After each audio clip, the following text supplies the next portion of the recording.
Queria trazer aqui a Débora, que está me chamando, que tem mais destaques para a gente, né? Especificamente lá de Israel, né, Débora? Exatamente. Viu, Paula? Na verdade, houve uma boa notícia, que é o cessar-fogo e Israel reabrindo as passagens de fronteira para Gaza nessa segunda-feira após o cessar-fogo. Inclusive, essa plaquinha aqui fica exatamente nesse ponto de passagem, é essa fronteira onde tem ali entre a faixa de Gaza e a cidade de Erez, onde a população de lá da faixa de Gaza consegue migrar, consegue trabalhar, ir a médico, enfim, a voltar essa rotina normal. E o que acontece? Na segunda-feira, depois do cessar-fogo, que foi mediado pelo Egito com o grupo militante Jihad Islâmica, que encerrou os mais sérios combates em torno desse volátil enclave aí palestino em mais de um ano, Paula, porque pelo menos 44 pessoas, no final das contas, incluindo 15 crianças, foram mortas em 56 horas de uma baita violência e uma troca de artilharia pesada, né, entre Israel e a Palestina, entre, no caso, a faixa de Gaza. Começou quando esses ataques aéreos, inclusive, né, israelenses, atingiram um alto comandante da Jihad Islâmica. Essas imagens que a gente acompanha agora, né, são imagens que Israel, o exército de Israel que divulgou, um míssil que, na verdade, nesse final de semana falhou. Era da faixa de Gaza para o sentido de Israel, mas falhou caindo em cima, Paula, da própria ali região da faixa de Gaza, em cima de uma mesquita. Isso vitimou, infelizmente, várias pessoas, né? Essa outra imagem que a gente acompanha agora é de um momento em que o exército de Israel suspende a operação. Esse prédio que a gente acompanha seria um depósito de armamento, inclusive da Jihad Islâmica, que Israel iria bombardear, mas uma pessoa ia passando, né, um civil, e eles suspenderam. No momento em que detectaram esse civil passando, suspenderam então o bombardeio. Mais imagens aí dos mísseis que foram disparados e que, na verdade, o que falhou, né, vindo da faixa de Gaza ali para Israel.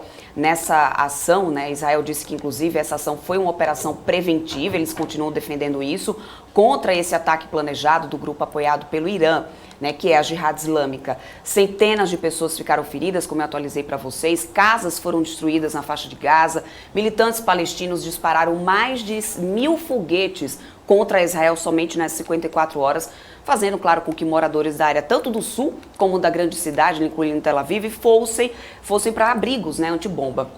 Numa entrevista coletiva transmitida pela estação pró-iraniana, após o cessar-fogo na noite desse domingo, o líder da Jihad Islâmica declarou isso como uma vitória, ou seja, ele disse o seguinte: essa é uma vitória. A Jihad Islâmica considera, então, o que aconteceu como uma vitória, mas Israel viu nessa uma degradação, na verdade, bem significativa da capacidade, né, bélica da Jihad Islâmica, dizendo que não há dúvidas de que a Jihad sofreu bastante, sofreu um sério golpe, do qual vai levar um certo tempo para conseguir se recuperar. Foi o que disse um oficial militar israelense, que foi, né, apontado para a perda de 2 comandantes sêniores, o que, segundo ele, prejudicará severamente a capacidade da Jihad Islâmica de planejar e realizar operações.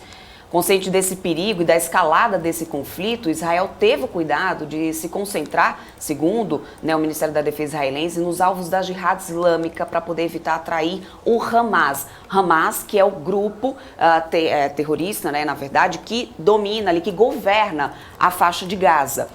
E o grupo terrorista que estava em ação era da Jihad Islâmica e, portanto, o Hamas não se manifestou nesses ataques, não se envolveu durante esses ataques. O grupo militante maior, né, mais poderoso da faixa de Gaza, que é o Hamas, tem pouco mais de um ano, inclusive, da Guerra dos 11 Dias, em maio de 2011, que foi que matou 250 habitantes na faixa de Gaza, destruiu, inclusive, a frágil já economia da zona, e o Hamas ofereceu, naquela época, um apoio verbal ao menor líder, né, que é o Jihad Islâmica, mas não tomou nenhuma ação contra Israel nessas 54 horas de bombardeio, enquanto os ataques aéreos continuavam, né, por enquanto, nesse final de semana. Mas chegou aí, então, ao cessar-fogo, passagens à fronteira que permite, inclusive, a entrada de caminhões de combustível, abastecimento da única usina de energia de Gaza que foi atingida, e aí a população acabou ficando ali sem energia, e isso, claro, traz ali uma situação ainda mais difícil.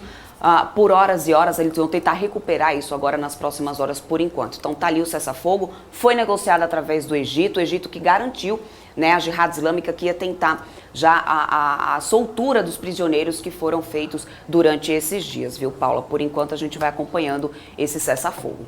Tá certo, Débora. E aí...